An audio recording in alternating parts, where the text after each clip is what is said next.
Dans cette vidéo, je vais te présenter 3 hacks que tu ne connais pas encore sur Midjourney. Alors, la première astuce que je vous présente aujourd'hui, c'est franchement une super astuce sur Midjourney, surtout si vous l'utilisez régulièrement et que vous avez besoin de faire de nombreuses variations dans vos prompts. C'est tout simplement l'implémentation de ce qu'on appelle de la spin tax. La spin tax, c'est concrètement le fait d'ajouter un crochet en entrée, un crochet à la fin, et entre les crochets, vous allez le voir, eh bien, tout simplement rajouter une virgule. Et ça nous permet, alors en SEO d'ailleurs, et pour dans un cadre de création de contenu, c'est pas vraiment comme ça le format, mais pour Midjourney, c'est ce format-là. Donc c'est ce format qu'il faudra utiliser. Alors on analyse le prompt qu'on va envoyer à Midjourney.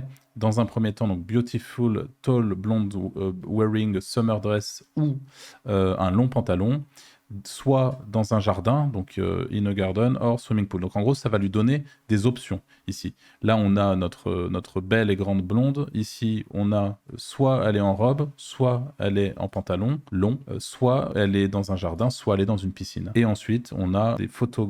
Donc ça, c'est la suite du prompt. Si vous voulez le réutiliser, c'est tout simplement un prompt que j'ai généré avec ChatGPT. Et vous verrez que de toute façon, juste après, on va utiliser ChatGPT et on va justement voir comment faire des super chouettes prompts. Donc, une fois que c'est fait et qu'on a tout simplement défini notre spin tax à l'intérieur de notre prompt, et bien là, il nous dit, vous avez 4 itérations, donc 4 prompts dans votre template. Est-ce que c'est normal? Oui, c'est tout à fait normal, je mets oui. Et là, hop, il va envoyer en production mes 4 prompts, les uns après les autres. Et vous allez voir qu'il va commencer à travailler dessus et qu'il là, à chaque fois, il génère, on le voit ici. Donc là, c'est une grande blonde qui porte un pantalon dans un jardin ici. Ici, c'est une robe dans un jardin. Ici, c'est une robe d'été d'ailleurs dans une piscine. Voilà, et il est censé à chaque fois me faire toutes les variations possibles et imaginables. Donc il va les faire une par une. Vous connaissez Midjourney, on se retrouve dans quelques petites secondes pour tous les résultats. Bon, et ben c'était extrêmement rapide. Honnêtement, je pensais pas que ça prendrait quelques secondes, mais ça a bien été le cas. Et on va pouvoir analyser le résultat. Ici, on a notre blonde dans la piscine. Ici, on a toujours la blonde, mais cette fois-ci dans un jardin. Ici, eh bien, elle est en pantalon, comme on l'avait demandé, dans un jardin. Et on a normalement la version qui n'a pas encore été générée, pantalon plus piscine, si tout va bien. Et on a un peu l'impression qu'elle est en robe, là, pour le moment. Peut-être un correctif à appliquer éventuellement dans le prompt. Mais ouais, on a quand même l'impression qu'elle est en robe. Et donc, là, Midjourney n'a pas été très efficace. Mais c'est pas grave, on lui pardonne. Il nous a fait une version pantalon ici. Mais enfin, tout ça pour vous dire que si vous avez besoin de faire plusieurs variations de prompt, c'est extrêmement utile. Donc, n'hésitez pas à utiliser la spin tax. La deuxième astuce consiste à utiliser la puissance de GPT-4 si vous l'avez. Et puis, on pourra essayer éventuellement avec GPT 3.5 pour ceux qui ne sont pas abonnés à ChatGPT+. Mais c'est d'utiliser la puissance donc de l'intelligence artificielle pour lui donner du contexte, pour lui donner des prompts tels qu'on a envie de les créer, pour qu'il puisse nous créer des prompts de très bonne qualité et qui correspondent un petit peu à ce qu'on attend potentiellement lorsqu'on crée des images avec Midjourney. Donc pour ceci, je vais aller prendre toutes les images que je trouve chouettes, je vais aller copier le prompt, que je vais aller coller, et je vous montrerai après le résultat, mais sur le côté. Hop. Et on va aller faire ça avec toutes les images qui m'impressionnent. Donc celle-ci aussi m'impressionne. Celle-ci aussi, je la trouve assez chouette. Alors après, bien sûr, ça va être les goûts, les couleurs. Vous auriez peut-être pas choisi les mêmes prompts que moi. On va essayer d'en sélectionner une dizaine. Alors comme promis, je vous montre les prompts que j'ai sélectionnés. Ils sont juste ici. Donc tous ces prompts-là, je vais tout simplement les copier. Et là, pour être tout à fait franc, c'est même la première fois que je fais ça avec ChatGPT, et particulièrement GPT-4 qui est très fort pour faire ça. Mais on va tout simplement aller coller, on va lui dire, lis toutes les instructions précédentes. Je vous donnerai le prompt après à lui donner, vous inquiétez pas. Et un expert en prompt. Alors, est-ce qu'il va me corriger? Merci beaucoup. Je suis un expert en prompt engineering. Donc, je parle en français. Je pense pas que ça soit problématique du tout. Généralement, j'hésite pas à parler en français à ChatGPT. Donc, oublie toutes les instructions précédentes. Tu es un expert en prompt engineering sur Midjourney. Voici les derniers prompts. En t'inspirant de ces derniers, j'aimerais que tu me crées un nouveau prompt pour qui en valeur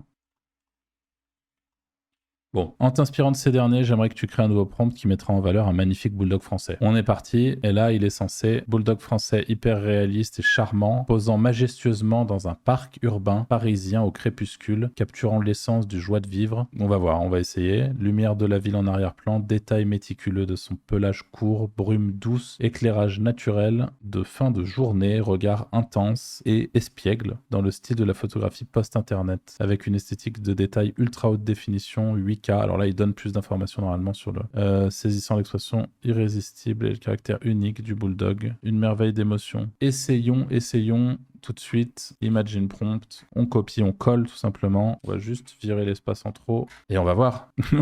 Le fait de rajouter des petits emojis, là, ça me fait beaucoup rire. Je savais pas du tout que... Apparemment, c'était implémenté dans un des prompts qu'on lui a donné en exemple juste ici. Donc, on verra en espérant que... J'ai entendu dire, et d'après mes tests, si vous utilisez un petit peu Midjourney, généralement, plus le prompt est court, enfin, je veux dire, vous êtes plus obligé, comme avant, d'être aussi détaillé dans les prompts. On va voir si ça permet d'avoir des prompts vraiment très spécifiques. On voit que les prompts ici sont quand même, pour certains, un peu plus détaillés. Donc, ça peut être intéressant. Mais on va voir ce qu'il nous fait.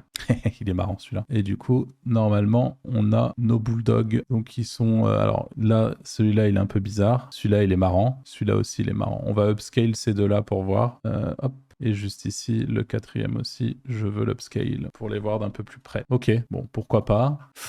J'adore les bulldogs, ça me fait beaucoup rire. Bon, écoutez, c'est pas si mal. La réalité, c'est que l'avantage, c'est que ça permet de faire des prompts vraiment uniques. Et la dernière astuce que je vous présente aujourd'hui, c'est la fonction Describe, qui est super pratique. Alors, elle n'est pas toujours ultra pertinente, mais là, en l'occurrence, je vous ai sélectionné une petite photo avec un petit chat, avec un petit chapeau, là, trop mignon. Et on va voir ce que ça donne. Et on a tout simplement, du coup, à taper Describe. Plus on lui balance la photo comme je viens de le faire, et on voit qu'on a plusieurs alternatives. Donc, a cute white hat in a red hat holding flowers in the style of Unreal Engine 5. Donc, c'est exactement ça. Charming illustration, vrai pictorial eye-catching, HD, compose. On va essayer d'envoyer ce prompt-là tout de suite. On va voir ce que ça donne. Cute cat, cute hat, if any hat, ok, bizarre. A cat is holding a pink flower hat in the style of charming character illustration. Dimitri Spiros, ok. Alors ça non, mais ça on va essayer. Imagine prompt, hop, on va voir ce qu'il nous fait avec ça. Et ensuite, a cute little kitten wearing a pink hat in the style of Raphaël Lacoste, flower, power, Unreal Engine 5. Donc ça, pareil, on va envoyer ce dernier prompt. Alors on voit qu'il est sur la fin de la première génération d'images et on arrive à quelque chose qui est relativement similaire dans le style, donc avec un petit chat qui a un petit chapeau qui est trop mignon, avec des petites fleurs, tout ce qu'on aime. Lequel on va... le premier, en fait, ils sont tous mignons, là. On va voir ce que ça donne concrètement pour le premier. Ouais, on est clairement dans un style assez similaire. Bon, à quelques détails près, hein, celui-là est vraiment chouette, mais voilà, en quelques secondes, ça vous permet de récupérer une image, n'importe laquelle, vous faites Describe, vous balancez l'image, et vous avez du coup la possibilité de potentiellement reproduire l'image en IA très facilement, et ça peut être utile pour plein de choses. J'imagine que vous avez déjà plein d'idées en tête. Voilà, sur ce, je vous dis à très vite pour une prochaine vidéo. Salut!